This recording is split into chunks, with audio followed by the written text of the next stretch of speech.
warahmatullahi wabarakatuh. Tabi pun. Yang terhormat Bapak Ade Chandra, SNMM, selaku dosen pengampu mata kuliah Manajemen Keuangan. Dalam video kali ini, saya akan membahas materi mengenai rumus dan perhitungan rasio keuangan. Sebelumnya, izin perkenalkan diri. Perkenalkan, nama saya Melisa Alivia dengan NPM 22411006. Oke, baik, langsung saja pada pembahasan yang pertama mengenai pengertian daripada rasio keuangan.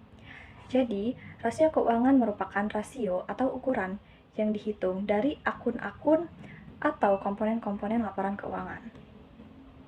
Rasio keuangan juga digunakan untuk menilai kinerja perusahaan, untuk melakukan perbandingan kinerja perusahaan antar periode waktu, juga dapat membandingkan kinerja perusahaan yang satu dengan perusahaan lainnya.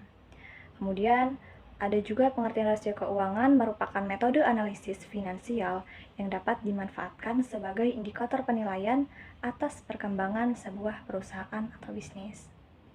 Perhitungan rasio keuangan dilakukan dengan mengambil data laporan keuangan pada periode akuntansi tertentu. Dengan begitu, bisa diketahui kinerja maksimal dari keuangan perusahaan. Kemudian poin selanjutnya yang akan saya bahas yaitu mengenai fungsi daripada rasio keuangan. Di antaranya, yang pertama yaitu ada mengetahui optimalisasi finansial. Dalam fungsi rasio keuangan diminta untuk mampu mengetahui cara pemanfaatan finansial dengan lebih optimal dan jelas.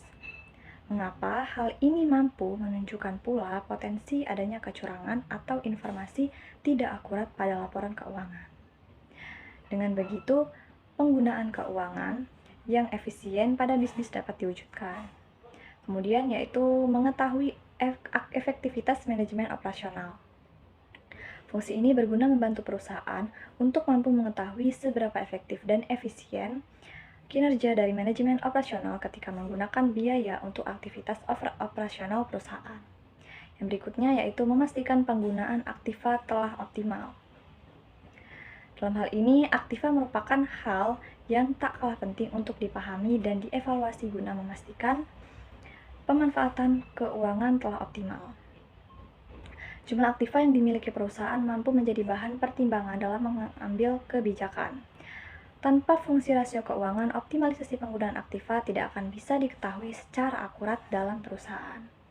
Yang berikutnya yaitu menunjukkan kondisi keuangan perusahaan, di mana kondisi keuangan perusahaan yang sehat bisa ditunjukkan melalui jumlah laba atau keuntungan yang berhasil didapat dari setiap kegiatan bisnisnya. Kemudian yang terakhir yaitu menjadi acuan analisis kemampuan perusahaan untuk berkembang. Dalam hal ini, agar bisa terus bertahan, perusahaan harus bisa memastikan bisnisnya mampu berkembang dengan konsisten dan menjanjikan.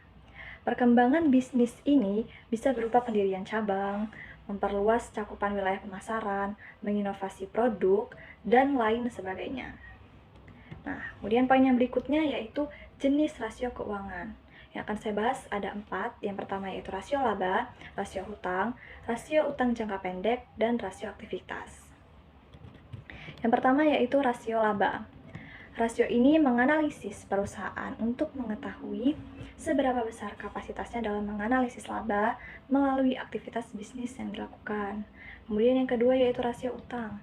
Rasio utang merupakan metode yang berguna untuk menganalisis kemampuan perusahaan dalam melunasi utang jangka pendek maupun jangka panjang. Yang berikutnya yaitu rasio utang jangka pendek. Rasio ini digunakan untuk menganalisis kapasitas atau kemampuan perusahaan dalam melunasi utang jangka pendeknya. Dan yang terakhir yaitu rasio aktivitas. Rasio yang menganalisis aktivitas berguna untuk mengetahui kemampuan perusahaan atau bisnis dalam mengoptimalkan peran aktiva yang dipunyainya dalam menghasilkan laba yang perlu diketahui. Kemudian poin selanjutnya mengenai rumus-rumus daripada jenis-jenis rasio tadi. Yang pertama yaitu rumus perhitungan rasio laba. Rumus rasio likuiditas berbeda-beda sesuai dengan jenisnya. Dalam rumus ini terdapat 3 yang akan saya jelaskan. Yang pertama yaitu current ratio atau rasio lancar dengan rumusnya aset lancar dibagi kewajiban lancar dikali 100%. Kemudian yang kedua ada quick ratio atau rasio cepat dengan rumusnya yaitu kas plus piutang plus efek dibagi utang lancar dikali 100%. Kemudian yang terakhir atau yang ketiga yaitu cash ratio. Rumusnya yaitu kas plus efek dibagi utang lancar milik perusahaan dikalikan 100. Contoh perhitungan current ratio yaitu suatu perusahaan memiliki aktiva lancar sebesar 10 juta dan kewajiban lancar sebesar 5 juta. Jadi, current rasio perusahaan adalah 10 juta dibagi 5 juta sama dengan 2,0. Jika angka rasio lancar suatu perusahaan lebih dari 1,0 kali, maka perusahaan tersebut punya kemampuan yang baik dalam melunasi kewajibannya. Kemudian rumus yang selanjutnya yaitu rumus perhitungan rasio utang. Rumusnya rasio utang sama dengan total utang dibagi total aset. Contohnya yaitu katakanlah toko sepatu Anda berutang kepada karyawannya sebesar $50.000 dan memiliki total aset sebesar $100.000. Untuk menghitung rasio utang, bagilah $50.000 atau kewajiban dengan 100.000 aset, artinya toko sepatu Anda memiliki rasio hutang sebesar 0,5. Meskipun bergantung pada industri dan pesaing, rasio utang ini umumnya dianggap menguntungkan. Kemudian yang selanjutnya yaitu rumus perhitungan rasio utang jangka pendek.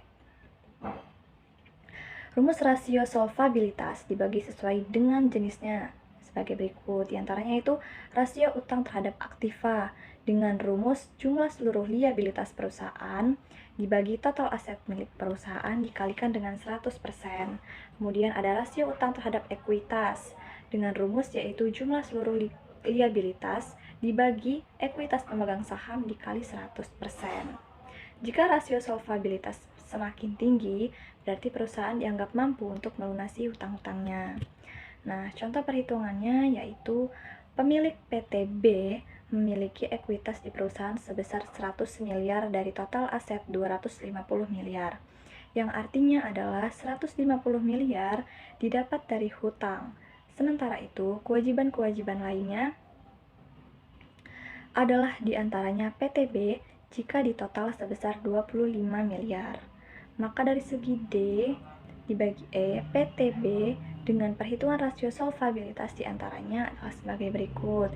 Rumus rasio solvabilitas yaitu D per E sama dengan debt dibagi equity, solvabilitas D per E sama dengan 150 miliar plus 25 miliar dibagi dengan 100 miliar.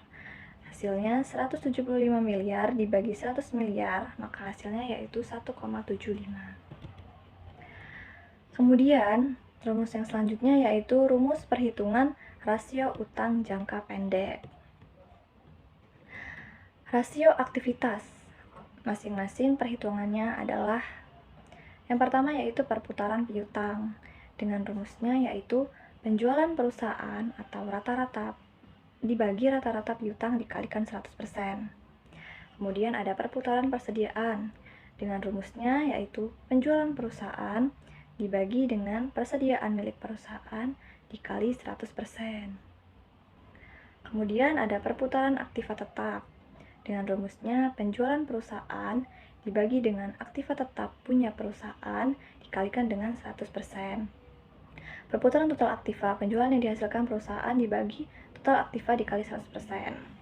Contohnya yaitu diketahui perusahaan C adalah pemasok suku cadang untuk alat berat dan semua pelanggan melakukan transaksi secara kredit.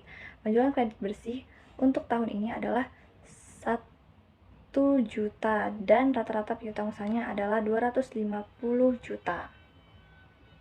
Berapa perputaran piutang usaha perusahaan C? Maka perputaran piutang usahanya yaitu 1 miliar dibagi 250 juta. Perputaran piutang usahanya sama dengan 4. Nah, teman-teman, itu tadi adalah poin-poin pembahasan yang saya bahas dalam materi rumus dan perhitungan rasio utang.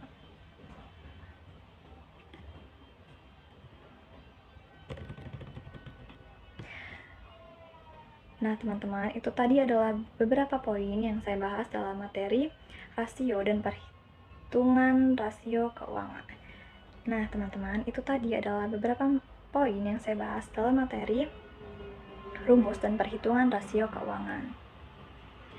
Saya berharap dari materi dan poin-poin yang saya sampaikan dapat bermanfaat dan dapat dipahami. Saya ucapkan terima kasih dan saya akhiri, wabillahi taufiq wal hidayah. Wassalamualaikum warahmatullahi wabarakatuh.